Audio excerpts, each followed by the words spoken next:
Se lanza una partícula con dirección 30 grados con velocidad inicial de 40 metros por segundo en sentido noreste. Entonces nos preguntan qué distancia hay entre el punto de lanzamiento y el punto de impacto. Entonces inicialmente vamos a tratar de hacer la gráfica de este fenómeno. Vamos a dibujar el plano cartesiano.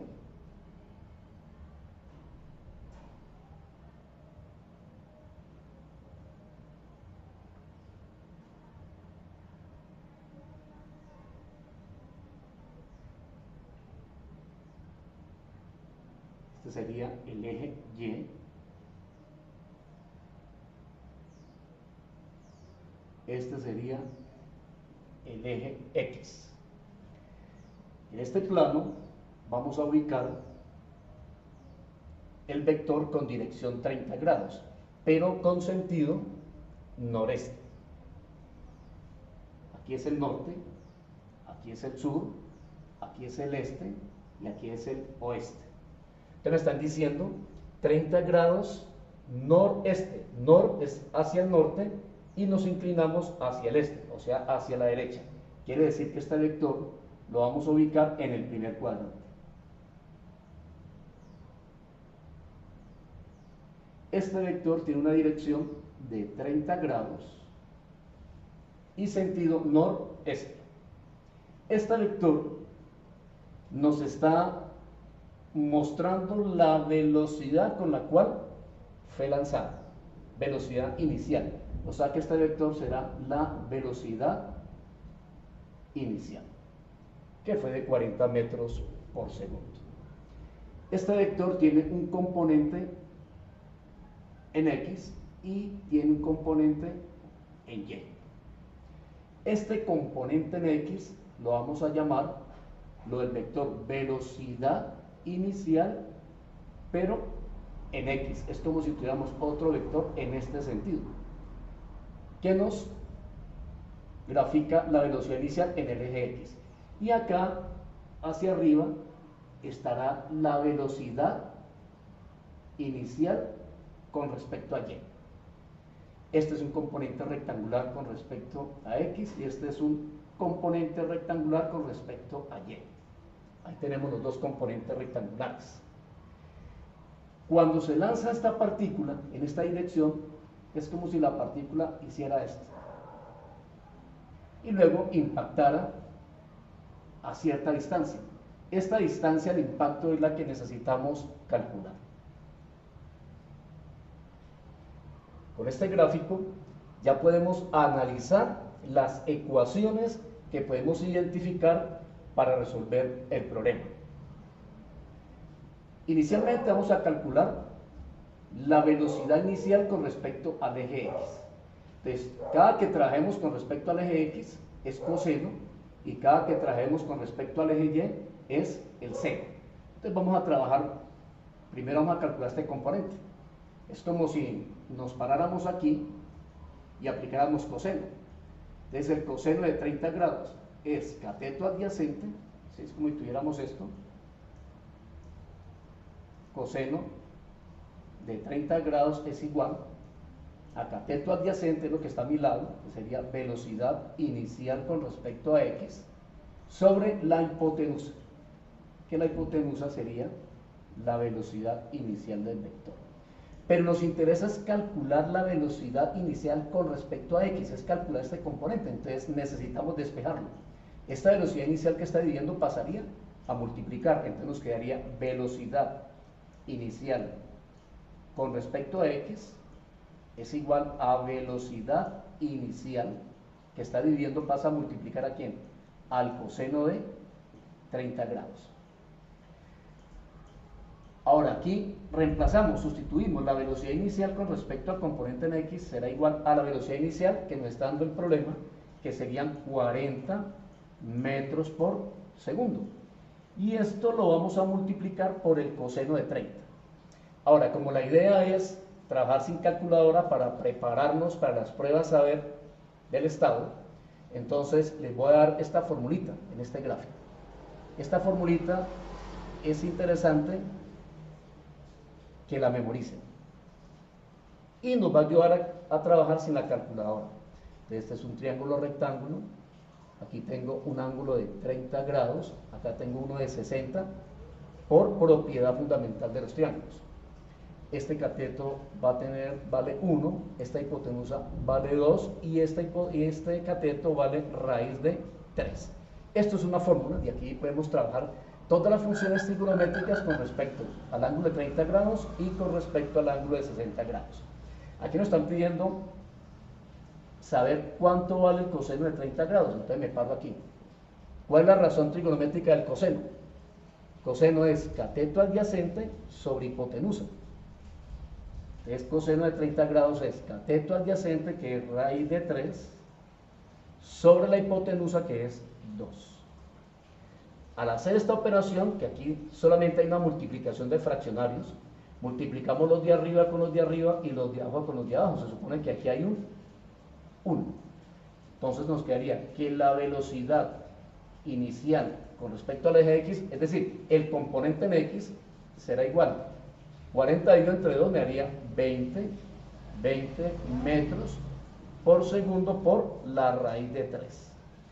Es decir, la respuesta, el valor de esta componente en X será, organizando los términos, sería 20 por raíz de 3 metros por segundo.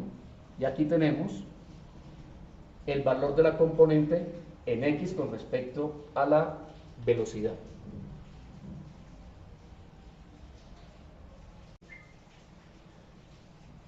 Ya hemos calculado la componente de la velocidad en X. Ahora vamos a calcular la componente de la velocidad en el eje Y. Para ello nos paramos aquí en el ángulo de 30 grados y aplicamos la función seno. ¿Por qué? Porque vamos a trabajar con respecto al eje Y. Si nos paramos aquí y aplicamos la función seno. ¿Y qué dice la función seno? Seno de 30 grados es igual. La razón trigonométrica del seno es cateto opuesto sobre la hipotenusa. Cateto opuesto sobre la hipotenusa. ¿Y cuál es el cateto opuesto? Esta componente, que sería la velocidad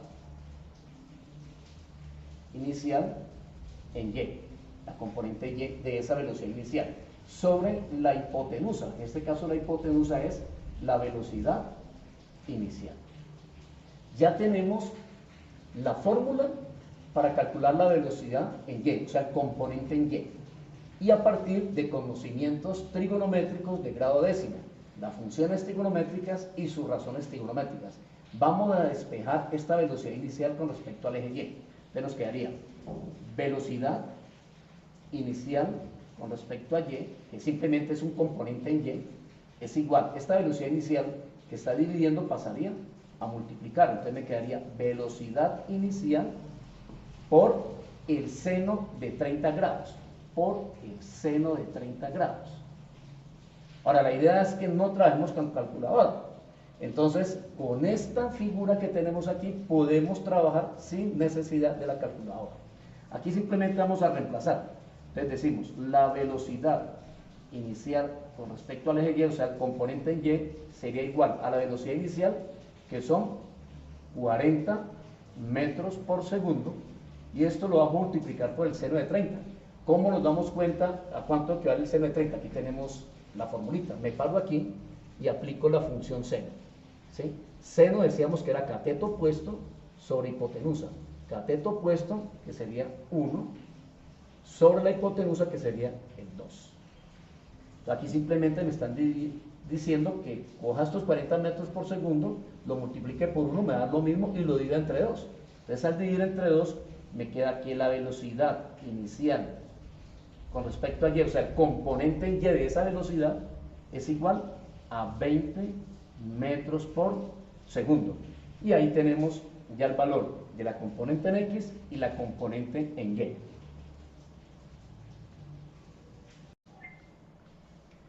Bueno, ya tenemos los valores de esta velocidad inicial, los valores de sus componentes, el componente en X y el componente en Y.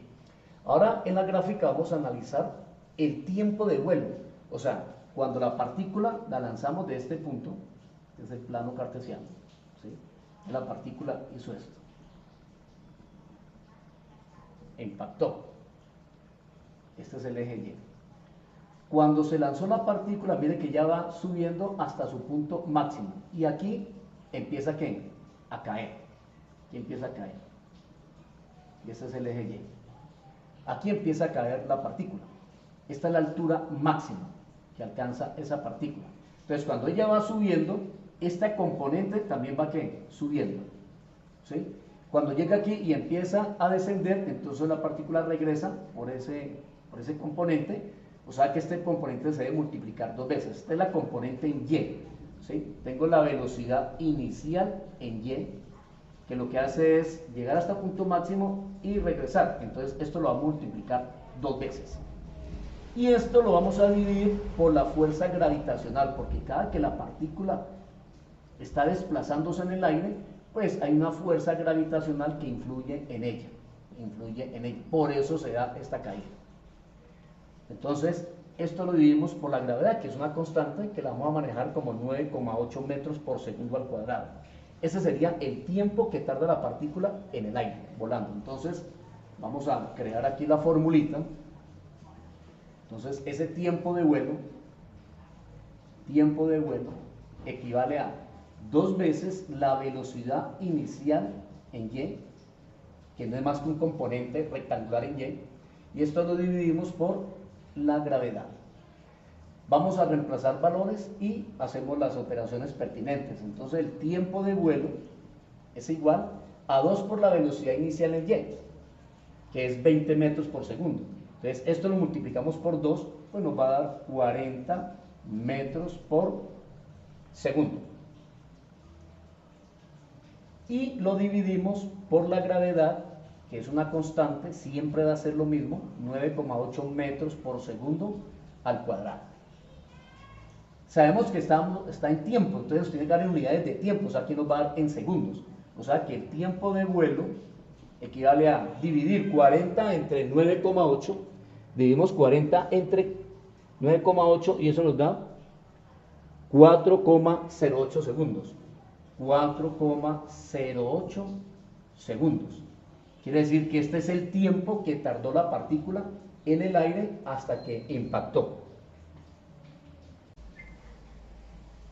Bueno, ya tenemos información suficiente para resolver este problema. Tenemos el valor de la componente en X, el valor de la componente en Y y el tiempo de vuelo. Ahora, vamos a darle respuesta. Nos están pidiendo qué distancia hay entre el punto de lanzamiento y el punto de impacto. Entonces, nos están pidiendo calcular la distancia. O sea, es decir, cuando lanzamos la partícula que hizo este ejercicio, sale de aquí, impacta acá. Entonces aquí hay un vector de velocidad inicial con respecto al eje X. Entonces, este desplazamiento que hay aquí, ¿cuánto tardó? ¿Sí? Y ya tenemos los valores allá. Entonces simplemente aplicamos la fórmula de velocidad. Y dice que la distancia equivale a la velocidad inicial con respecto a X, esta componente, ¿sí? En el eje X. Lo multiplicamos, en este caso, por el tiempo. ¿Tiempo de qué? El tiempo de vuelo. Entonces reemplazamos el espacio, o sea, esta distancia que recorrió fue velocidad inicial en X, que sería 20 por raíz de 3 metros por segundo. Esta es la velocidad de este componente. Lo multiplicamos por el tiempo de vuelo, que corresponde a 4,08 segundos. Como es distancia, espacio, pues nos va a dar en metros, porque estaríamos cancelando estos segundos con estos segundos y nos quedan metros. O sea que el espacio es igual, como la idea no es utilizar calculadora, entonces multipliquemos 20 por 4,08 y dejamos la raíz de 3 indicada. Entonces ese espacio recorrido nos da 81,6 al multiplicar 20 por 4,08 nos da 81,6 por lo que falta, la raíz de 3 metros la unidad. Y esta es la distancia. Entonces esta sería la respuesta. Todo el procedimiento que acabamos de hacer es para calcular esta distancia recorrida, o sea, dónde cayó esa partícula, a qué distancia de donde lanzamos la partícula. Cayó a 81,6 por raíz de 3 metros de distancia, y esta sería la solución. Aquí lo que estamos tratando de hacer es el conocimiento de vectores que tenemos, cómo lo aplicamos a la solución de problemas. Estamos resolviendo un problema de lanzamiento de partículas. Y este lanzamiento, cuando hicimos este lanzamiento de esta forma, es un movimiento que se llama movimiento parabólico. Es un movimiento parabólico. Y esta es la respuesta.